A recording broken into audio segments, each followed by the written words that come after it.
Hello and welcome to part three of our series on the postgraduate experience, where we're hoping to allow both parents as well as student athletes to gain some valuable insights, learn a little bit about the postgrad experience. And today we're going to talk to father and son, Heath and Logan Umbach, who are a family that at this time last year were going through the college recruiting process as a senior in high school. Lincoln Sudbury High School, class of 24, started to consider post grad after multiple discussions with regard to the entire college athletic landscape. And I felt it would be a good opportunity for us to learn a little bit about what the experience is actually like now living it as a postgraduate. So thank you and welcome aboard, Logan and Heath. Thank you. Glad to be here.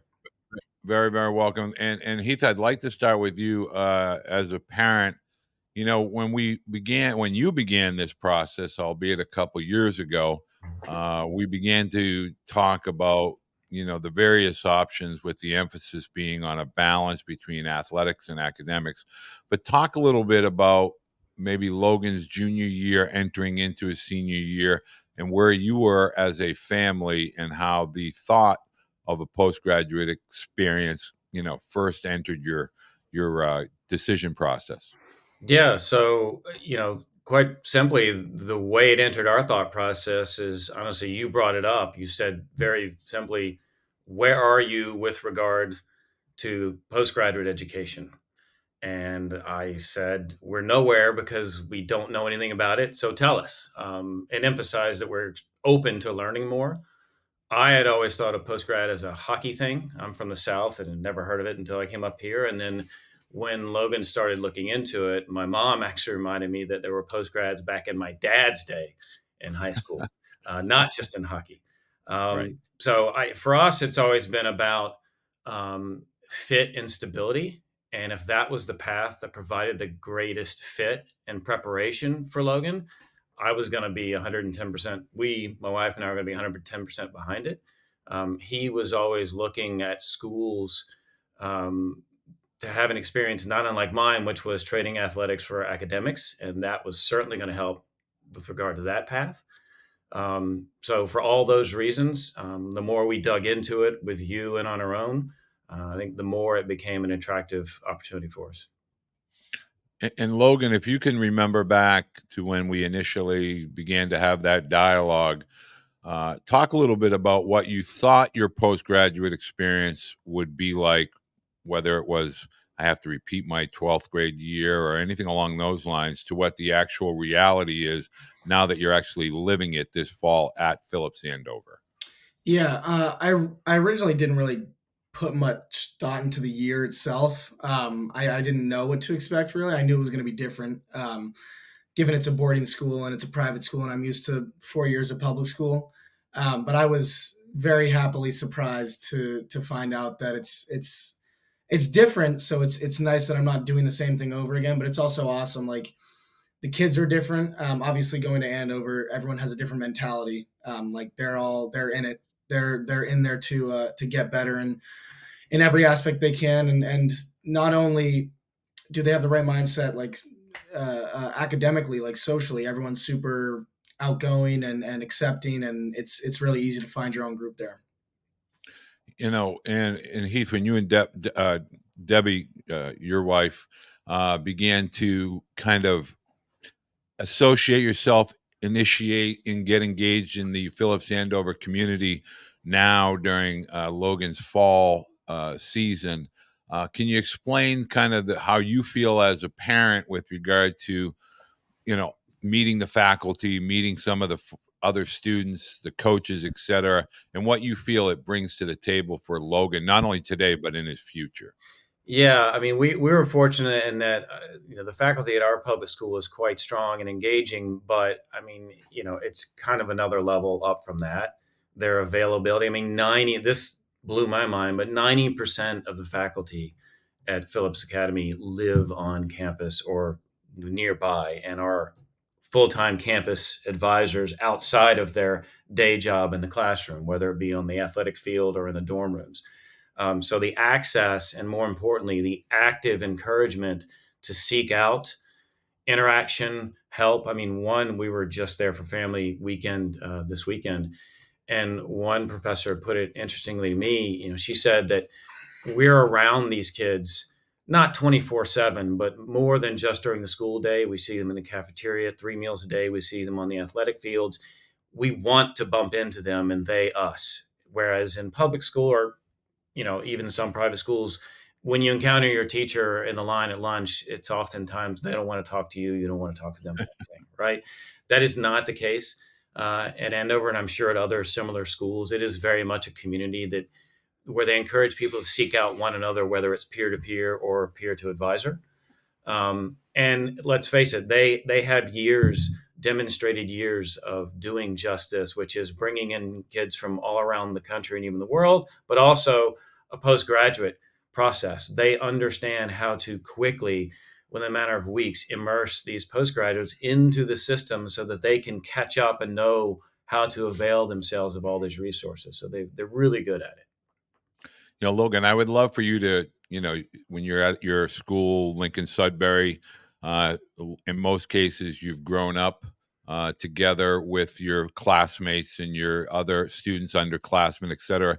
But now engaging and immersing within the Phillips Andover community, especially with regard to the coaches. Can you talk a little bit about that from an athletic perspective, as far as the preparation to participate as a student athlete at a high level academic institution at the college level?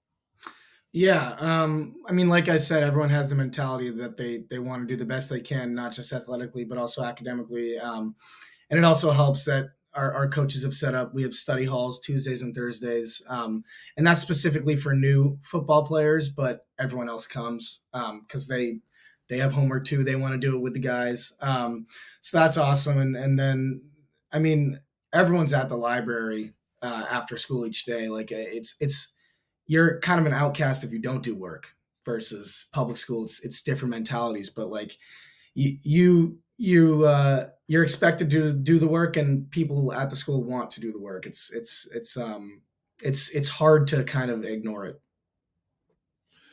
One of the things, Heath, that I want to reemphasize is that you and Debbie, kind of really wanted to make sure that there was a balance with regard to the college experience. And as someone that attended a high level academic institution such as UVA, being a former student athlete as well, talk a little bit about the Phillips Andover from the coaching staff and what they are trying to accomplish as far as preparing for success, not only at Phillips Andover, but at that next collegiate level, and really their enthusiasm that carries over into all the sports. Logan is a two-sport athlete, football and baseball, but all the coaches, their enthusiasm as far as preparing the athlete for what truly lies ahead.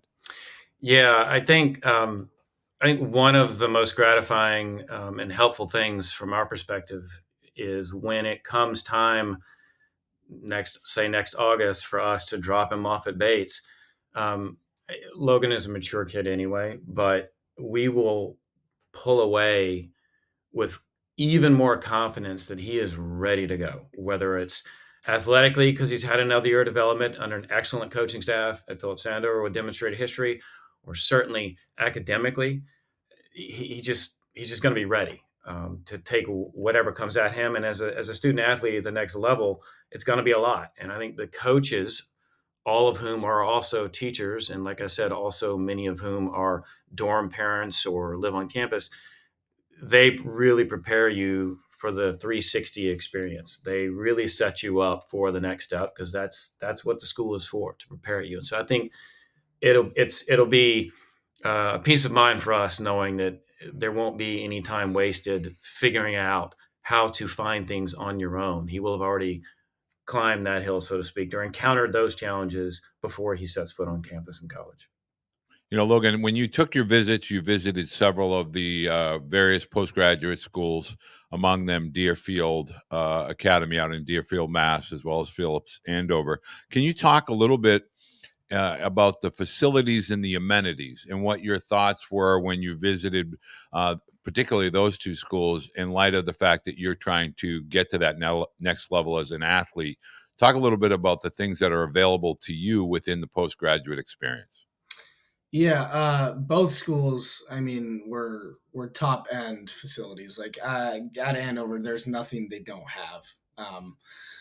It's like insane. They have multiple ice baths. The baseball field is amazing. The football field is incredible. And I've never had something like that before, so it's great to work with.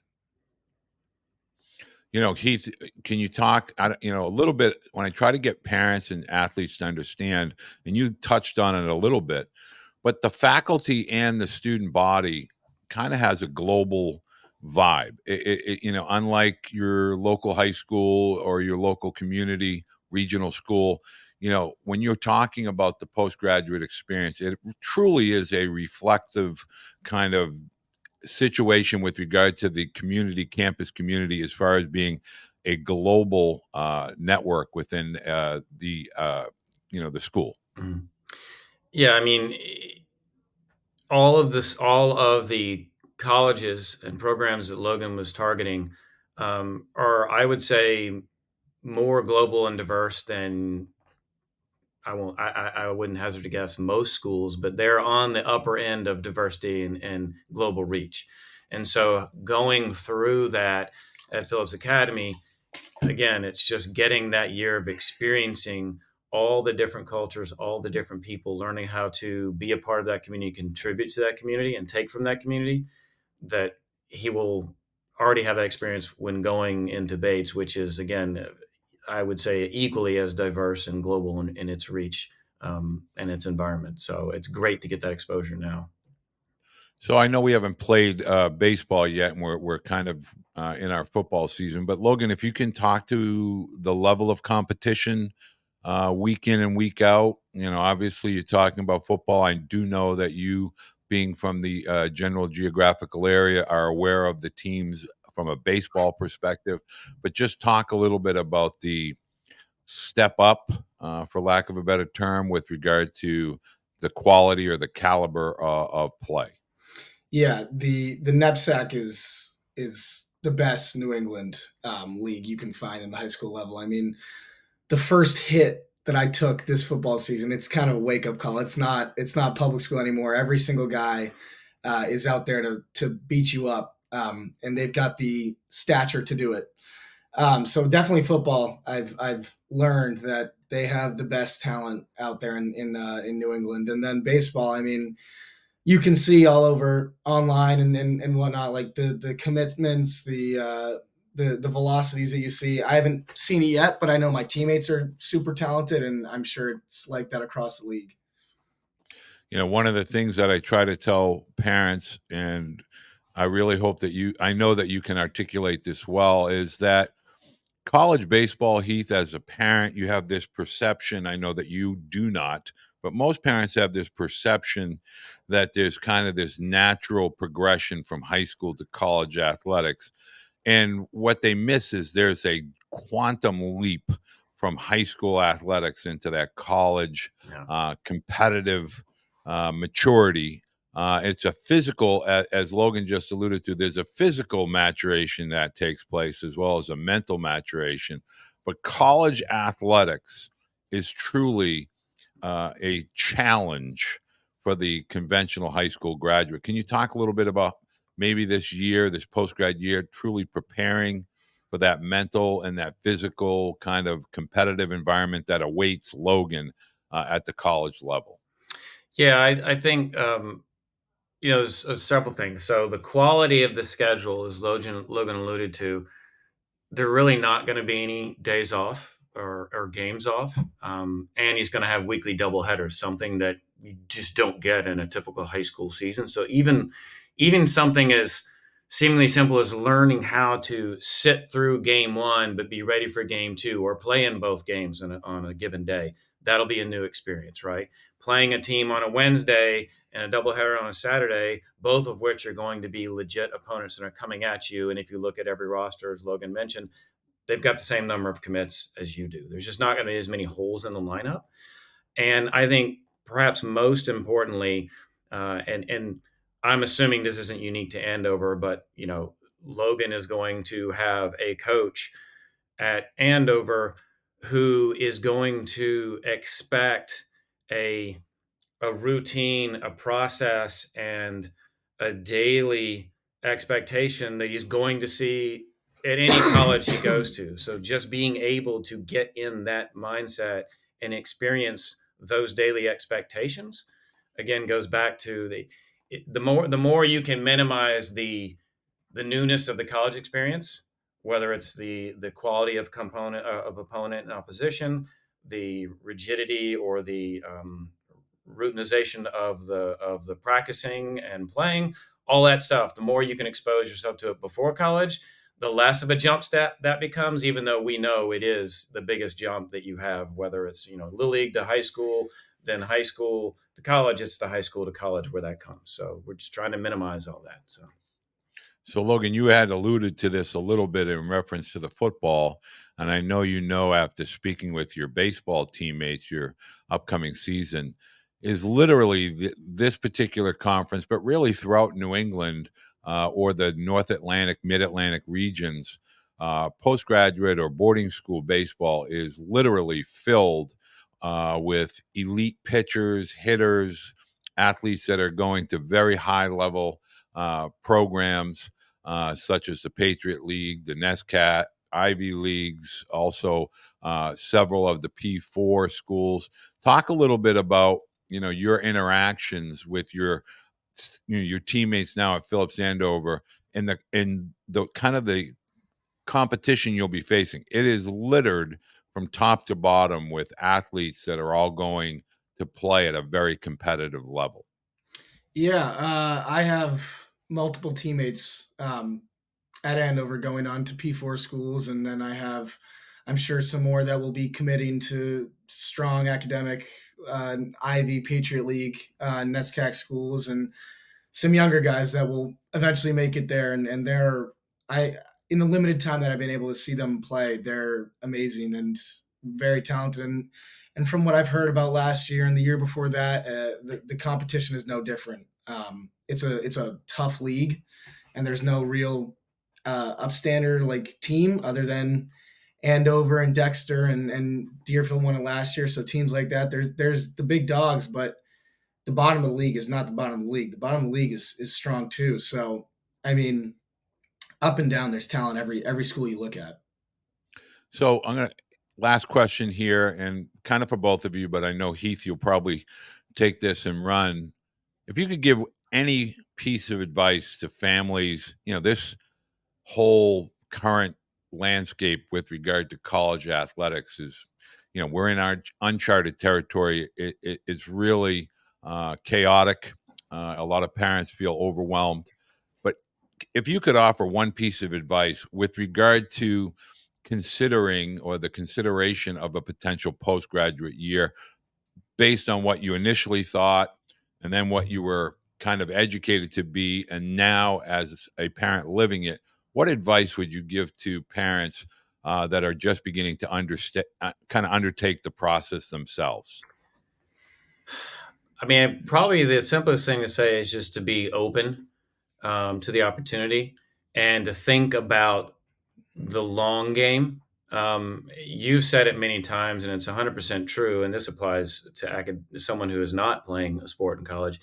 You're not making a 4-year decision. You're making a 40+ year decision. And there's a lot going on in your senior year. Unless you're 100% locked in, ready to go with opportunities that have been afforded to you by other programs, that extra year, or in the case of baseball, the extra spring and summer, may be exactly what is needed for everyone to find the fit. And from our perspective, you're chasing fit. You're not chasing a level. You're chasing fit, because I call it if I get injured or burned out, am I going to be miserable at this school? There are plenty of schools out there that will take you, and then that you will take them. The question is, when you're not between the lines, what are you doing, right? Are you retreating to your dorm room or coming home every weekend because you can't stand it there, except for when you're on the field?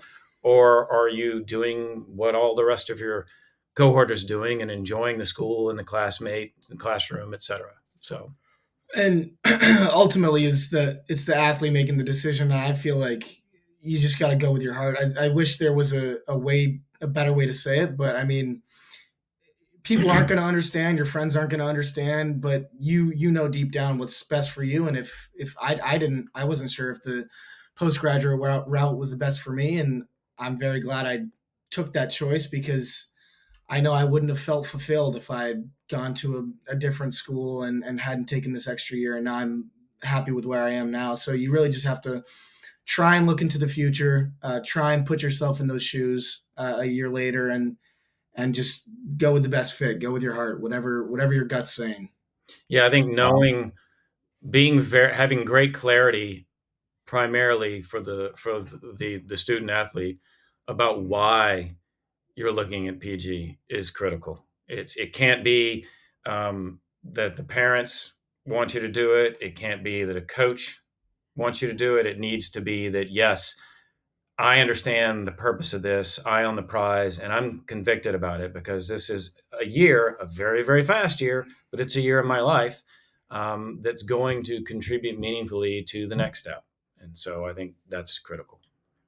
Well, I want to say thank you to both of you. I truly appreciate you taking the time. I think this offers, I think, a lot of insight for parents and student athletes that you're living it now, you're feeling it, and this is the best time for parents that are on the other side considering it to hear from those parents that have lived it, gone through the decision-making process, and obviously from the student athlete's perspective, engaged as a current post-grad student. So thank you very, very much to both of you for taking the time to join me. Mm-hmm. Sure, no problem. And parents, I want to let you know this is a ongoing series that each and every week will have a different circumstance. Next week, we're going to talk to the student athlete, coincidentally, that attended Phillips Andover, is now a college student athlete at TCU, Texas Christian. And that'll be able to give you some insight as far as what it is actually like once you've graduated from that post-grad year and are now a student athlete at the college level. And I would encourage you, if you like this type of information, please at least hit a thumbs up. Obviously, I would love for you to subscribe and spread the news on the channel, and look forward to joining you when we talk to Russ and Carson Cormier and find out a little bit about what their life is like now as a college student athlete.